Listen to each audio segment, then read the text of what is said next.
So my name is John Emery Streitman. I'm a cardiothoracic and vascular surgeon. After completing 4 years of college and 4 years of medical school, I proceeded to take residency in general surgery, which was 5 years of training, and then after general surgery board certification, completed an additional residency in thoracic or chest surgery, which includes the heart, the lungs, and the esophagus, everything basically confined above the diaphragm. So as a board certified thoracic surgeon, most thoracic surgeons do a fair amount of cardiac surgery. I do heart surgery, obviously, as well as lung and vascular surgery. Cardiac surgery, that's not stents, that's interventional cardiologists that do balloon and stent work on the heart. I do open heart surgery. That's coronary artery bypass grafting for patients who have severe multivessel coronary artery disease. That is valvular surgery, aortic, mitral, tricuspid, and pulmonic valve repair and replacement. We also do now less invasive catheter-based therapies for certain valves, for the aortic and mitral valves primarily. Those procedures called TAVR and mitral clip, or transcatheter edge-to-edge repair is another way of saying that. I do minimally invasive heart surgery, so small incision, aortic valve replacement, small incision between the ribs over here, mitral valve repair or replacement. I do thoracic and abdominal aortic surgery, so patients that have aneurysms, which is an enlargement of an artery in the chest or the abdomen.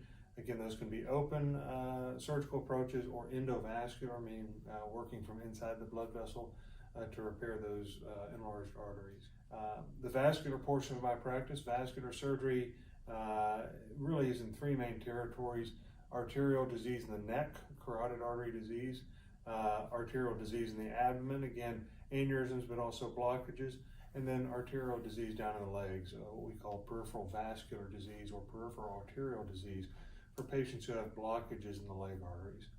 You'll see sort of a recurring theme here, because the blockages in the leg arteries, the neck arteries, or the heart arteries, that's really all the same disease. It's hardening of the arteries, just in different anatomic locations.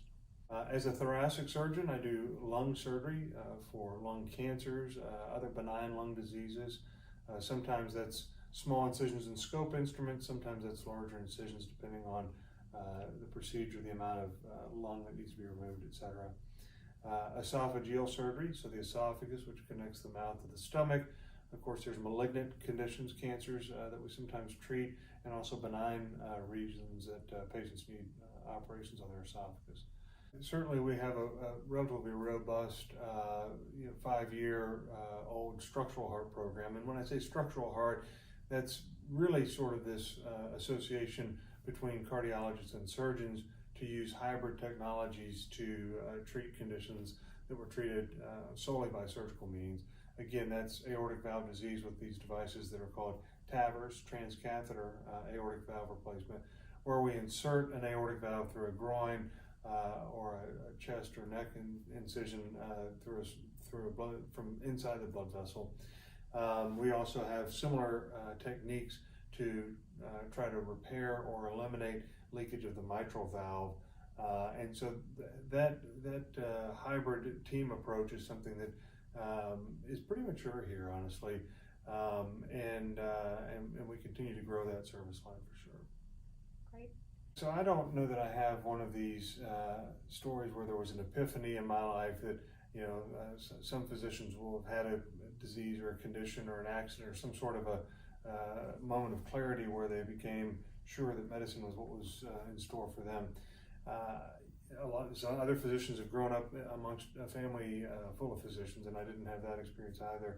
I was always sort of more inclined to math and science, and I think probably always leaned more toward a pragmatic type approach to solving problems in life. So I do have an older brother who's a physician, and so I drafted off of him a little bit. Certainly in college, I would spend my summers trying to peek down the road a little bit. Spend a couple of summers working in hospitals, getting exposed to all the different services in a hospital. Also spent some time in research labs. It became pretty clear to me by the later part of my college career that I was more interested in healthcare than science, industry, education, that sort of stuff. And so of course, that leads you to medical school, and I was one of the fortunate ones in my medical school class who pretty much loved everything that I saw on clinical rotations. So that at the time seemed to be a little bit of a problem for me because it made it a challenge to decide exactly what I wanted to do, but it also reaffirmed for me that I'd made the right decision by going into medicine. One of the benefits, frankly, of practicing within the corporate structure that I'm in is that we have a transfer center for our division, which makes it easy if there's referring physicians at outside institutions, facilities that may need to transfer a patient from one hospital to another hospital.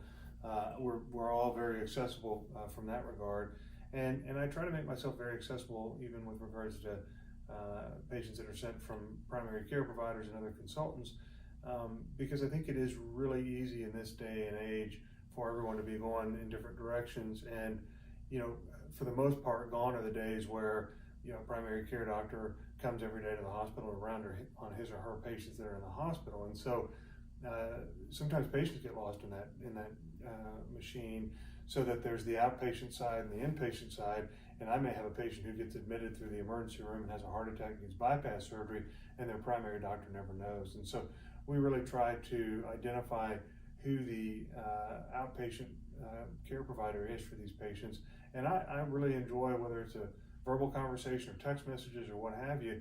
I think it's really important now more than ever to try to close that loop of communication, because from a primary care provider's perspective, the last thing I'd want to do is be at the grocery store or have a patient's son or daughter in my clinic for another reason, and they make mention that, hey, mom or dad just had bypass surgery, and I don't even know anything about it. I mean, I think from a physician's perspective, that can be embarrassing, but more importantly, from a patient's perspective, then they feel like they're really not connected.